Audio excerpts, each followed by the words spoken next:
from Microsoft, and Ken Goodwin, Senior Managing Principal and President of Jeanensis Capital. So, Rob, do you want to start off and tell you a little bit about what you do? Yeah, absolutely. City Block Capital is a platform for tokenizing venture capital funds. I've run a venture fund for a number of years and saw the ability to provide liquidity to an illiquid asset. So we build funds on top of that platform. Tiana Human. I'm a cross-domain solution architect and lead blockchain architect in our services organization at Microsoft. I've been at Microsoft for, as of today, 2 years.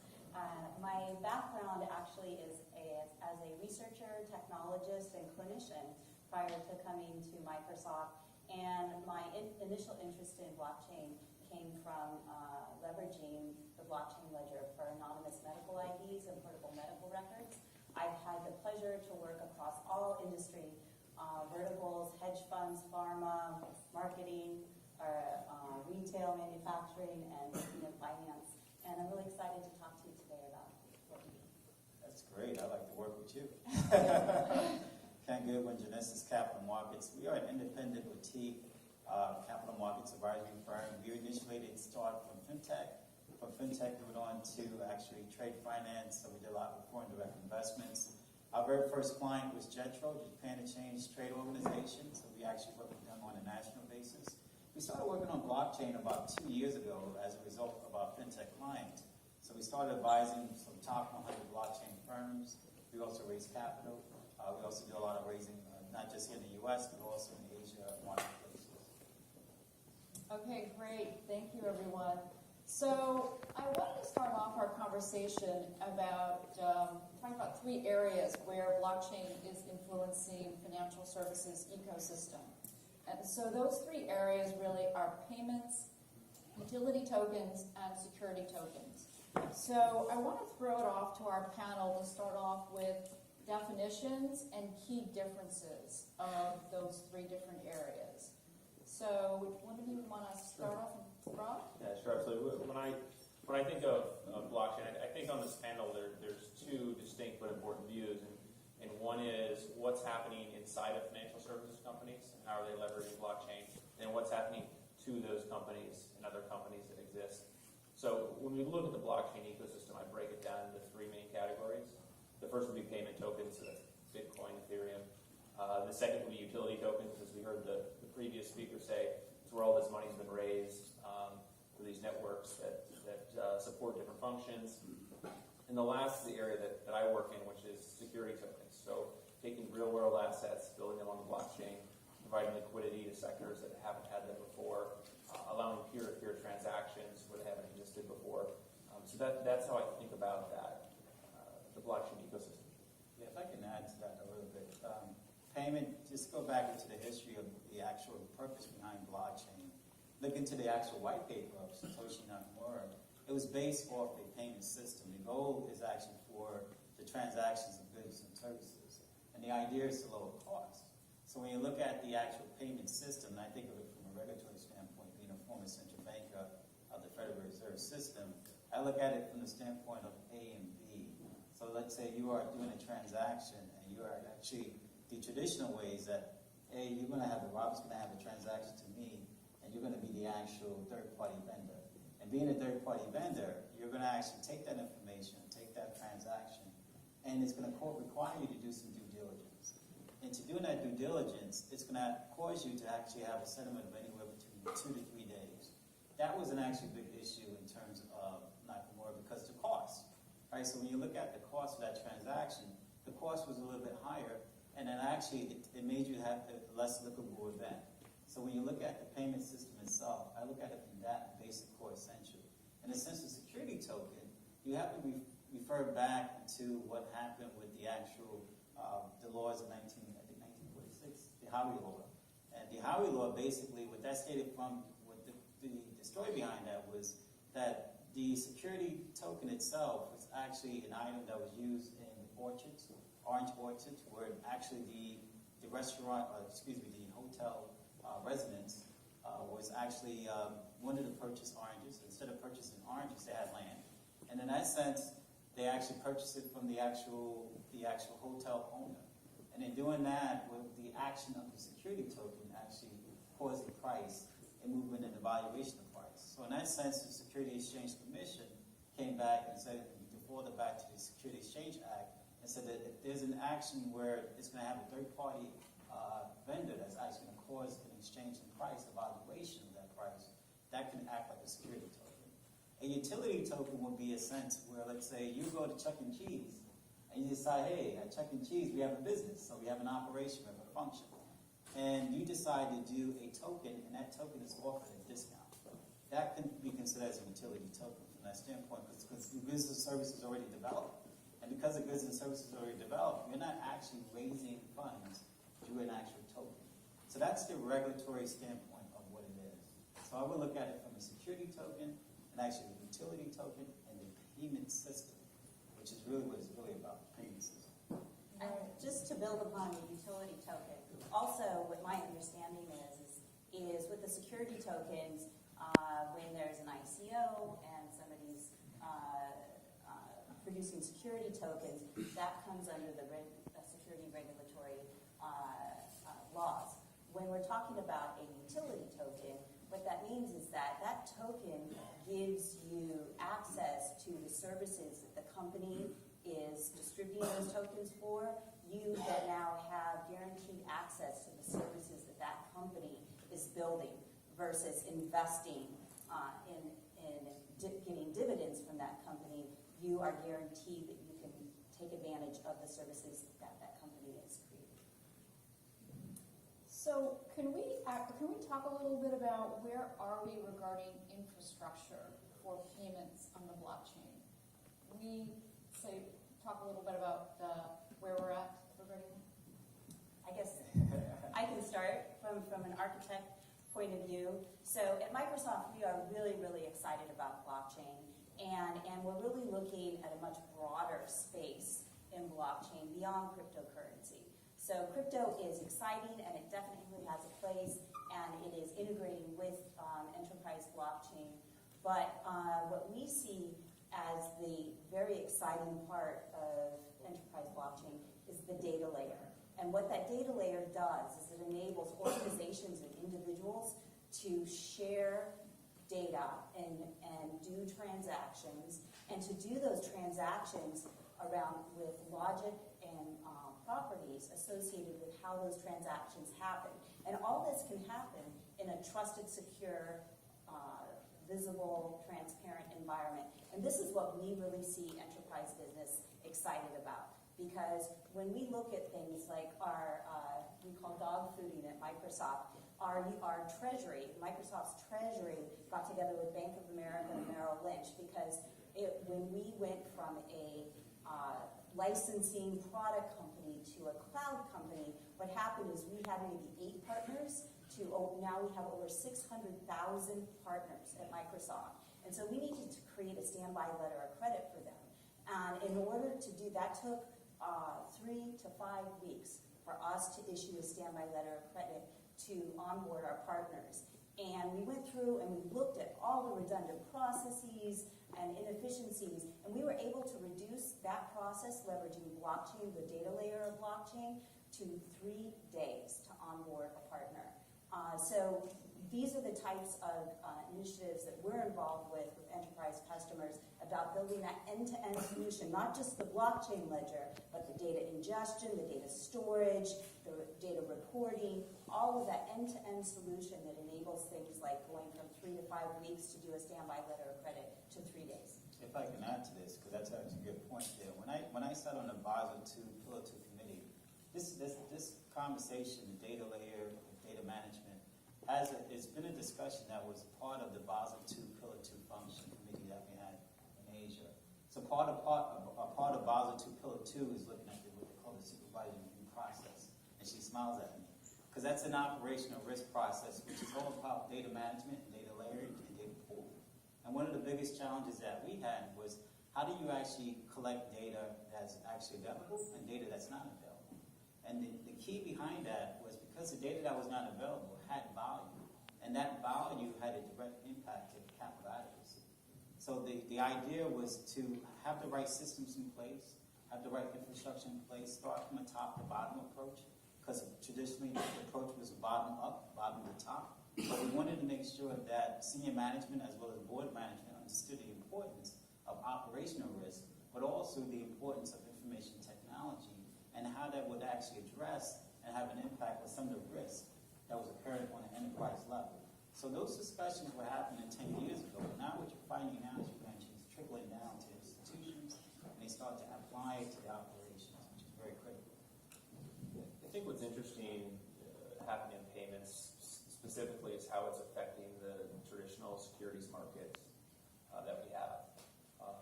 As someone that's working in the space with tokenized securities, what you see is primarily people that have a lot of cryptocurrency for the first time realizing that they can access global equity markets. And what do I mean by that? Well, the idea even 3 years ago that someone in Japan, someone in Hong Kong, someone in Ukraine could invest in real estate in New York or startups in New York was really hard to comprehend.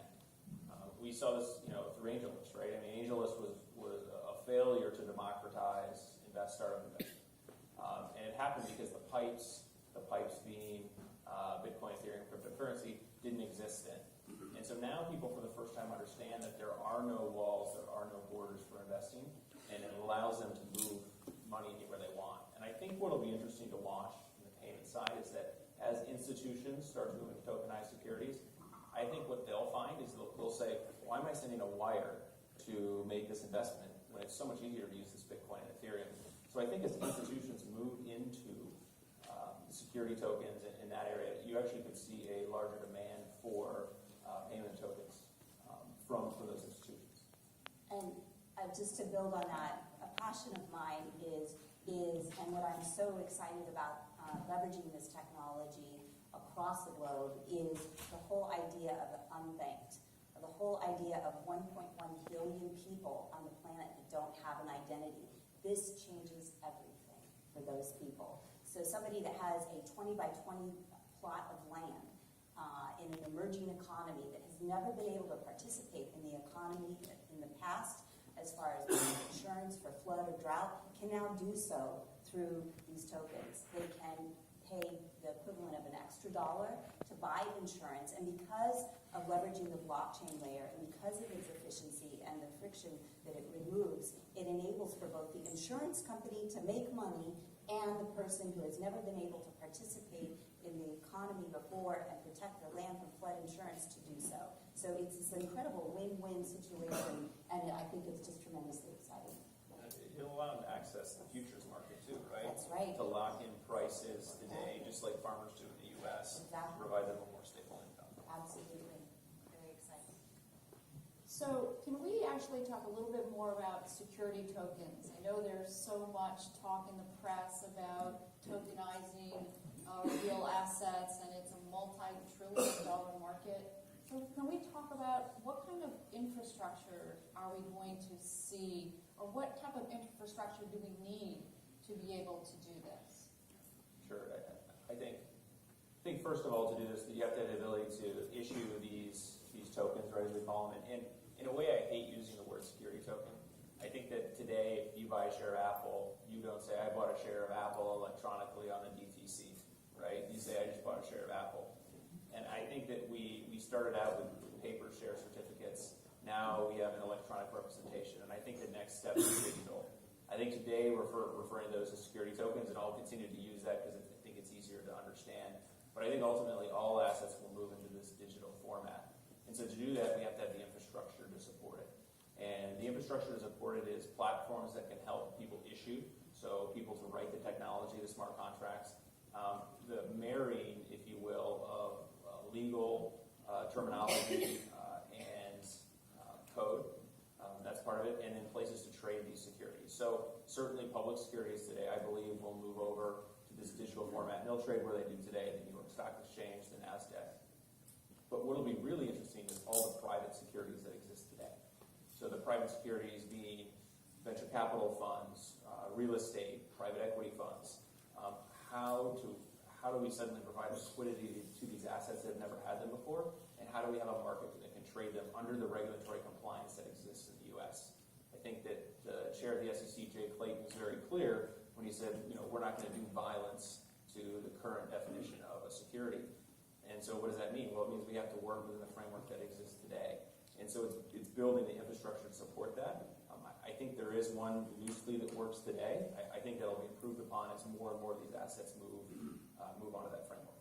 Yeah, if I can add to Rob, and just to give you an example of a great asset tokenization platform, and that's falling back to Reg D and so forth, Reg D 509 and Chairman Clayton, which I would advise that most people would actually do is fall back to security tokens, which is what he elaborately said.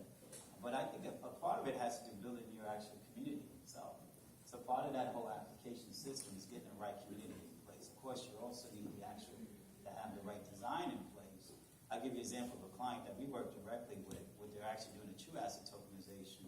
They're taking collectibles, art collectibles, and they're tokenizing that art collectibles by actually having an in-house property evaluation system. And that in-house evaluation system, what it does, it actually values the actual artwork. But it also, what's important, it also includes having the investor that's a part of the actual community. The key is that you have the investor in the community, you also have the banks that's involved in the community, you also have the members, which is the consumer in the community. But the idea there, in exchange for that particular valuation, is a token.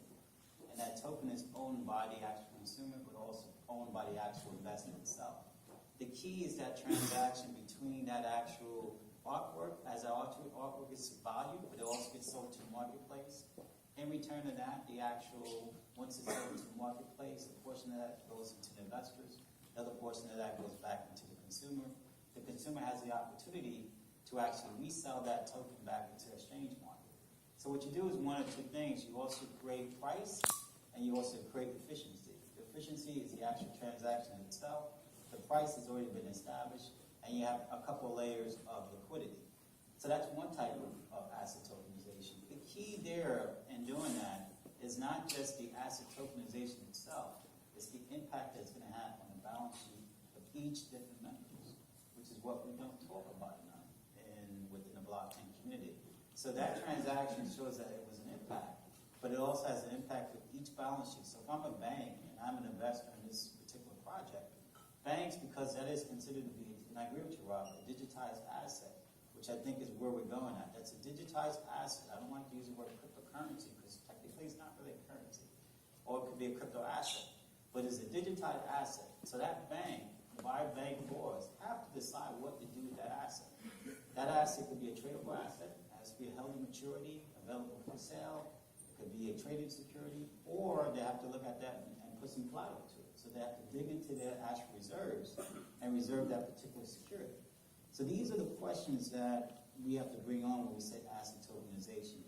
And I think that infrastructure in play, when you have that in place, you have a very sound asset tokenization system. There are a couple of projects out there that's doing that, but it has to take into foreplay in terms of finance, regulatory compliance, risk management, and the actual internet technology design that needs to be improved. And just to add to that, to talk about the ecosystem. So we're talking about business ecosystems, industry, business sector ecosystems, and what those ecosystems look like. And often when I talk to folks about enterprise blockchain, I split it into two different discussions to help people envision where they're going moving forward. So we have the public proof of work, cryptocurrency, ICO space, and then we have the private permission consortium space, which is where many of, at least our customers, live in enterprise blockchain. And so what that means is that they need to take their current existing ecosystem. An example of that could be manufacturing, right? Supply chain and manufacturing. They already have an ecosystem. And banking, obviously, there's a huge ecosystem anytime in the entire settlement process, which is really where blockchain is so highly valuable, right? Transactions happen very quickly, but settlement of those transactions take long time. And that's where blockchain comes into play. Same thing happens in a supply chain ecosystem, right? You have an existing ecosystem of existing relationships within your ecosystem. And what you have to do, the challenge is to move from your antiquated redundant, inefficient, lots of friction ecosystem into the new network that is leveraging blockchain as a solution to improve efficiency, trust, security, visibility, transparency, all of those different things. And so when we talk about the infrastructure of what needs to be built, we need to build that infrastructure. And it's very different from the public blockchain because those people within your ecosystem, it is a closed network. Not anybody can join your network. It's permissioned. You know that it is a trusted network, semi-trusted network, in that we know all of the individuals in that network. And then we have to also build security around that network. And this is different than the public network. Private network is vulnerable. People say one of the big deals around a private permission network is that it's extremely vulnerable from a security point of view, and that's absolutely true because your network is only secure as the weakest node security that's within your network. So you need to have governance around who can join, what happens to the IP that they have if they leave, what is the versioning control of the ledger protocol that you're using, and then how are we going to maintain security around our network. So these are all the different things that need to be put into place in order to actually do all these things. And the infrastructure will be different, depends on the product, because you mentioned supply chain is different than, say, banking and derivatives and so forth. So as you go to the actual product spectrum, the design is going to actually change, and it's going to actually change the identification, but also security behind it, the governance and risk and control. Yeah. So can we talk a little bit now about the evolution of blockchain, and can we go back to perhaps 2015, and this space, when you think about it, is really only about 4 years old. So where are we on the actual implementation phase? We can take that topic a little bit. I guess I can start. So right, 2015, awesome. You know, I hope every single person here was on their laptop like mine, mining Bitcoin. Also, that laptop is now somewhere in a basement, and I have to figure out how to get to that Bitcoin, but that's another story. So, really, really exciting, right? The paper came out, and Bitcoin came into existence, and it really, really changed a lot. As far as enterprise business is concerned, they were looking at the Bitcoin phenomena, and I think that the attitude towards Bitcoin and Bitcoin ledger was, you know, this is a fad, everything's going to fail. And then what started happening, I think, is that you saw Forbes and the financial information papers and e-zines starting to talk about, you know, blockchain is the next big thing in supply chain. Blockchain is going to change our entire financial market. And so enterprise business, several years later, really started to take notice. And what really started then to take notice is the advent of Ethereum and smart contracts. Because in the public blockchain on Bitcoin, we could just do a transaction of Bitcoin in real time. And we were not able to put any properties or logic about how that transaction occurred. But when Ethereum came into existence, everything changed, and enterprise business said, okay, now I can put logic and properties, just like a paper contract. You digitize all that logic and properties on a paper contract into a smart contract. And so all of those properties and logics are what have to be executed in order for a transaction to happen. And we have to remember, in the blockchain world, when a transaction happens, settlement happens. And so that is the key, I think, driver for financial institutions to be both excited and scared. I'm going to take this a little bit, go back a little bit more, because you mentioned 2015. I like to touch 2009, 2007, when we actually had the collapse. And you had the introduction of Bitcoin, because the discussions that were being made, at least in the blockchain community, in 2015, a lot of the financial institutions were already testing blockchain. So there was a private blockchain consortium between financial institutions, and they were actually testing the technology to see how well it would work. And so what you're finding nowadays, you're finding that financial institutions are coming out gradually, and they're applying blockchains to products and services. You notice that Goldman Sachs is coming out with a trading cryptocurrency. HSBC, you mentioned about trade finance, they did their transactions. Our three Corda. Huge. Exactly. So now you have firms that are coming out, and they're gradually putting the use of blockchain technology, both from an enterprise solution, but also from a product and service side. So they've been doing that for a period of time. 2007 was very critical because during that period of time, as we know, this is a financial collapse. So when I think of blockchain, I think of who actually created this. Was it created by the technologists? Was it created by Satoshi Nakamoto? Or was it created by the government? And the government probably had maybe 20 or 30 years before that period of time, probably had some research that was being done to look at whether or not they can improve liquidity. So when I look at the 2007 collapse, I was at the Federal Reserve Bank of New York. I was part of the Term Asset-Backed Liquidity Facility Program, better known as TARP. And that was the marketplace that created the liquidity facility, that created liquidity into the marketplace. And anyone knows about that period of time, financial institutions were not able to lend to each other because it was triple leverage. So when you can't lend to each other, you got to find a way to move the system. So everything was shut down, from lending to payments, you can think of it. So now we have to come up with a way to create a system. And the way to create a system was to bring in a carrot, and that carrot was a bond.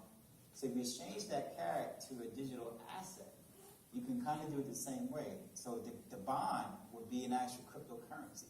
We created a privatized system where we brought back the primary dealers, which were the major financial institutions, as well as the secondary market. Those are secondary firms to push over the secondary market to actually move the actual rates, because the rates they're wide. They have wide spreads. The wider the spread, the more difficult it is to lend. The more narrow the spread, the more easy to lend. And that was the actual vehicle that moved the marketplace. So the concept was actually there. It was just used in a different way. So it made you want to know, or made you want to wonder, what really happened? Was this something that really was created before, or was created at that moment? So when you look at 2007, that period of time, 2009, that's when they actually had the actual, came out with Bitcoin. Bitcoin came around the time, January 3rd, 2009, which is just around the time of the financial collapse. So if you look at the way people felt about the financial systems, people felt about the government and so forth, it was perfect timing from an actual human element standpoint. So you have to wonder whether or not if that was created before, and you already had projects in place already, and it was just a perfect time for it to occur. So these are things that we need to think profoundly about, and these are things that we need to really consider going forward. I think what's interesting is that when you look at the ecosystem where we are today, it's so early, and I think a speaker earlier had a great analogy, which is like we're tailgating basically. And I think it's true. Usually when you come to these conferences and you listen to panels, the most used phrase is, you can imagine a day when ... right? And that's the truth. If you think about the first company to pioneer or try to pioneer streaming media, movies, televisions, it was actually Enron, right? And they failed at it because the technology wasn't there yet. Netflix had the exact same business model, and it worked very well for them. But I think a lot of times when if we look at kind of the utility code space, the majority of projects that are raising money don't have the technology to execute it. So I think where we sit today is where I see the market as I look and say, digitizing assets is something we can do today. It works right now. We have the technology. And there's a lot of great projects that still may be 10, 20 years down the road. And I think that they'll be very impactful when they happen, but I think it's way too early for many of those projects today. Yeah, I was actually just going to throw out to the panel, can you tell us, or tell the audience, what can we do today with this technology? There's lots of good ideas about what we're going to do in the future, but give me an idea of what I can do right now. So I'm very excited about our three Corda's announcement recently. So they had 39 companies, 45 nodes across 300 transactions. I'm trying to make sure I say this right. And 19 countries and 8 time zones. I think I got that right. And so what they recently did in the last month, I think, is they had those 39 countries do KYC, know your customer attestation with customers. those customers were able to give authority for the banks to look at their information. They also demonstrated the ability of customers to be able to update their information for KYC and share that across the 8 time zones, 19 countries, 45 nodes, 39 different companies. And this is something that they did over, I think, a week. And they were able to complete all the transactions without a hitch. So that's huge. That's huge. That's a production test of KYC across a very, very large consortium called R3, which is the company Corda, which has created a blockchain protocol to support financial institutions. Another example of what we can do today is with the recent announcement from InsureWay. So being able to give over 1,000 different maritime companies, shipping companies, insurance, that is in live production right now. That was a joint venture between GuardTime, EY, Microsoft, and